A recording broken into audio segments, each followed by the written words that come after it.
শাম্মী আক্তার, আপনার কাছ থেকে একটু শুনি যে এটা কি আসলে যেটা আমাদের এখানে শরীফুজ্জামান শরীফ বললেন, যেটা দলীয় দর্শন হতে পারে, নিজের দর্শন হতে পারে, এটা কি দলের দর্শন কিনা যে আওয়ামী লীগ আর দেশে রাজনীতি করতে পারবে না, সেরকম একটি জায়গা কি বিএনপি রাজনৈতিকভাবে এটা সিদ্ধান্ত নিয়েছে কিনা?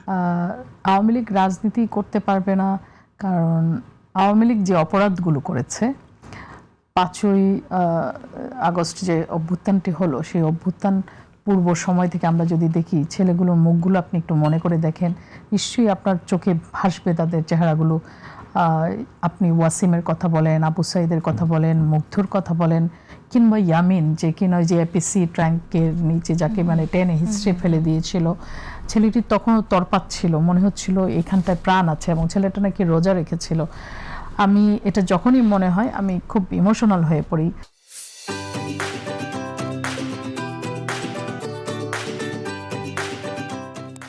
কেউ তো মানে কোনো মায়ের সন্তান, এই যে প্রাণগুলো, প্রায় 1500-র মতন প্রাণ চলে গেল, অসংখ্য মানুষ পঙ্গু হলো, কারো চোখ নাই, কারো পা নাই, তারা কাতরাচ্ছে, এখনও যন্ত্রণায় কাতর, এখনও তারা চিকিৎসার জন্য বিভিন্ন হসপিটালে তারা যাওয়া আসা করছে, চিকিৎসা নিচ্ছে। এই যে মানুষগুলো, তাদের এই ত্যাগ, তাদের সাহস, তাদের রক্ত, সব কিছুর বিনিময়ে আমরা গণতন্ত্রকে পুনরুদ্ধার করতে পেরেছি, বাংলাদেশের মানুষের ভোটিং রাইটটাকে আমরা রিস্টোর করতে পেরেছি।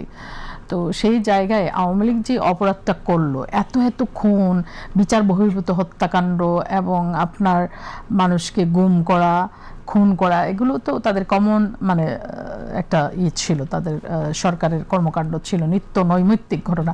আজকের যিনি স্বরাষ্ট্রমন্ত্রী, তাকে দেশের সীমানা থেকে বের করে অন্য দেশের সীমানায় নিয়ে ফেলে রেখেছিল। আমাদের নেতা ইলিয়াস আলী, তাকে গুম করেছিল। অসংখ্য ছাত্রনেতা আমাদের গুম হয়েছে, আমি তাদের নাম আর আজকে না উচ্চারণ করলাম। কিন্তু এই কাজ যারা করেছিল, যেই সরকার করেছিল, সেই সরকার তার দলের আদর্শ কেন, সেই সরকার যে কর্মটা করেছে তার তো বিচার হতে হবে। এই বিচার যদি না হয় তাহলে তো এটা কন্টিনিউ একটা প্রসেসের মধ্যে চলে গেল, তাই না? যে আপনি অপরাধ করলেন, আপনার তো বিচার হতে হবে, তাই না? আমরা চাই বিচারটা হোক, এবং বিচার হলে তখন তারা কি করতে পারবে। এই যে আপনি বলছিলেন একটু আগে যে তারা কিন্তু, তাদের নেতারা এখনো পর্যন্ত তারা ক্ষমা চায়নি। দেখা গেল যে আপনার শেখ হাসিনা 21 বছর পরে ক্ষমা চেয়েই কিন্তু বলেছিলেন যে একবারের জন্য আমাকে আপনারা ভোট দিয়ে যাচাই করেন, আমি আপনাদেরকে সেবা করব। তসবিহ হাতে নিয়ে, মাথায় পট্টি বেঁধে উনি বাংলাদেশের মানুষের কাছে ভিক্ষা চেয়েছিলেন, ক্ষমতার মসনদ ভিক্ষা চাওয়ার পরে গত 17 বছরে মানুষ তো সেটা ভুগছে যে ওনাকে ভিক্ষা দিলে পরে উনি কি করতে পারেন, এবং সর্বশেষ উনি পালিয়ে গেলেন। এই যে পালিয়ে যাওয়া, পালানো কোনো মানুষকে কি কেউ কখনো ওন করে? পালিয়ে যাওয়া মানুষের কাছে কি মানুষের প্রত্যাশা থাকে, মানুষের দাবি থাকে? কিছুই থাকে না।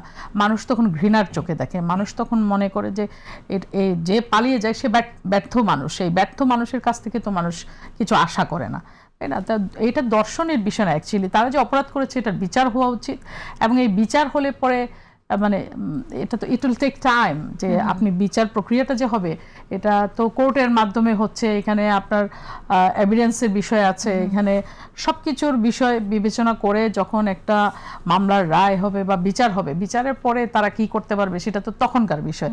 আপাত দৃষ্টিতে আওয়ামী লীগ এখনই রাজনীতি করতে পারবে সেরকম কিছু তো চোখের সামনে দেখতে পাচ্ছি না, এবং বাংলাদেশের মানুষের চোখে মুখে এখনো তো সেই ঘৃণাটা অটুট, যেই ঘৃণাটা সৃষ্টি হয়েছিল গত 17 বছরে তিলে তিলে, এই ঘৃণাটা গিয়ে পরিপূর্ণ রূপ লাভ করেছিল আপনার 5ই আগস্ট বা 36শে জুলাই, যে নামেই আপনি তাকে অভিহিত করেন না কেন, তখন গিয়ে এটা একটা পরিপূর্ণতা পেয়েছিল এই ঘৃণার, এবং প্রকাশটা মানে দুর্দান্ত একটা প্রকাশ হয়েছিল, যে কারণে এই অভ্যুত্থানের মধ্য দিয়ে ফ্যাসিস্টের পতন হয়েছিল। সুতরাং আপাত দৃষ্টিতে উইদাউট বিচার মানে আওয়ামী লীগের রাজনীতি করার কোনো সুযোগ, আওয়ামী লীগের দল হিসেবে বিচারের কথা আমরা বলছি।